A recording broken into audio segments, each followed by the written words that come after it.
Hi, I'm Avery. Welcome to Kidpower Shorts. In previous videos, we've talked about general boundary-lowering tactics and some skills for persisting with your boundaries. In this video, we're focusing on how to recognize and resist emotional coercion. Emotional coercion means that someone uses feelings, either thoughtlessly or deliberately, to try and manipulate your behavior in ways that might cause you to lower your boundaries and do what they want, even if it is unsafe, against your values, or not in your best interests. Noticing and being aware of emotional coercion can help you manage triggers that coercive behavior might cause. Someone might try to use positive triggers like caring, compassion, love, pride, or admiration. Someone might offer you something you really want as a bribe. Someone might use negative triggers like fear of loss, rejection, guilt, or a threat to stop you from setting a boundary, getting help, or reporting a problem. Isolating people from their other friends and their family is often a part of emotional coercion. Emotional coercion can be confusing and upsetting. With all triggers, the first step is to recognize that you are being triggered and that being triggered is making it hard to think clearly. The next step is to notice that the other person is acting in a way that is causing you to feel emotional pressure to please them or to avoid displeasing them. Write down what being manipulated looks and feels like to you.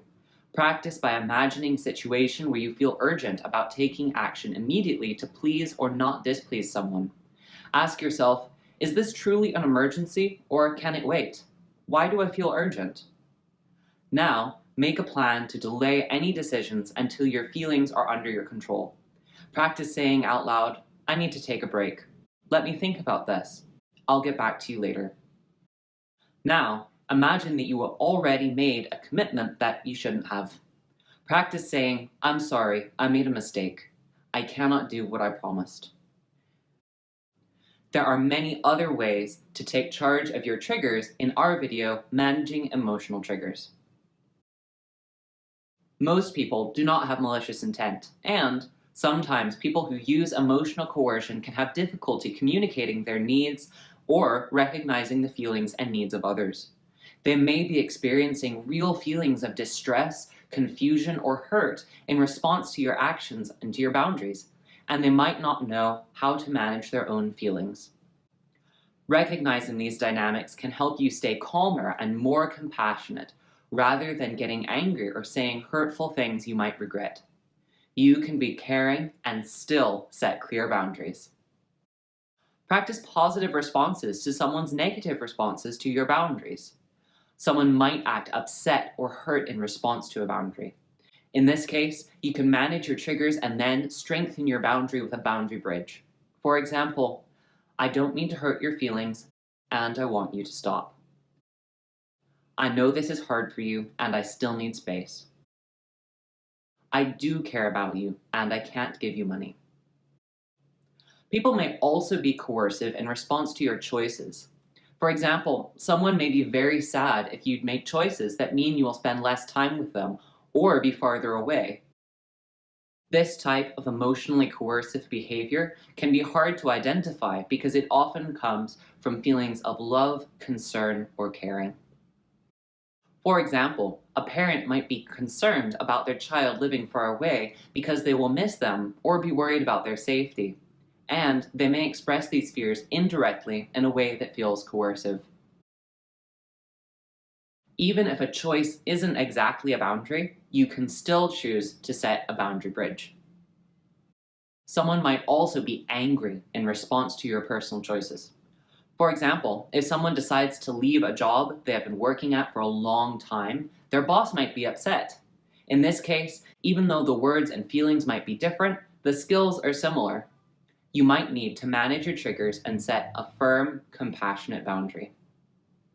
Someone may also use emotional coercion to get someone to stay in a relationship when they want to leave.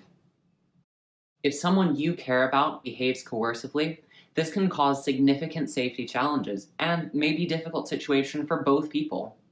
In these situations, you should reach out for help from someone you trust, like a family member or a counselor.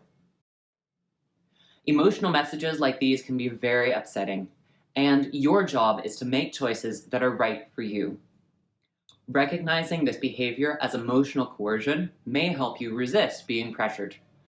You can use calm down power if you are triggered, and you might also choose to use the screen to listen for important information while still keeping yourself safe from accusations or attacks on your character.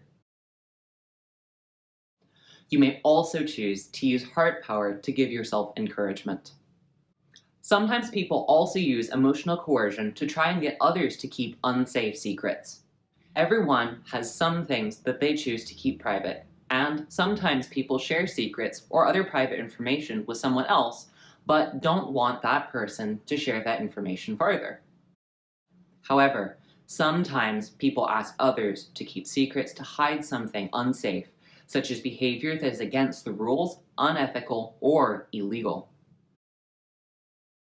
This can also come from a person in a position of power, such as a boss or a teacher. They might also try to bribe you to keep something secret. In these cases, you can also use some of the many emotional safety skills previously introduced, such as thinking first, managing your triggers, and getting help. If someone is trying to get you to keep unsafe secrets in a persistent and dangerous way, you may choose to tell a safety lie to get away. A safety lie involves saying something that you know to be untrue, but that will allow you to move away and get help. Safety lies can be useful in some coercive situations. For example, if someone is not letting you get away or not leaving you alone, you can say, "I won't tell if you stop." If you think someone is trying to use emotional coercion to get you to behave differently, lower your boundaries, or keep unsafe secrets, we suggest you talk to someone you trust and get help. Remember, problems should never have to be secrets. In any relationship, there might be times when it's hard to figure out how to balance your needs against the needs and feelings of others. And emotionally coercive behavior can make this even more challenging. Even if you feel guilty about the choices or boundaries you have set, or feel responsible for someone else's upset feelings, you still deserve to get help. Remember, you have the right to be treated with safety and respect, and the responsibility to act safely and respectfully towards yourself and others. And your safety is more important than anyone's embarrassment, inconvenience, or offense. Thank you for watching Kidpower Shorts. There's more online about everything we teach at kidpower.org/relationships.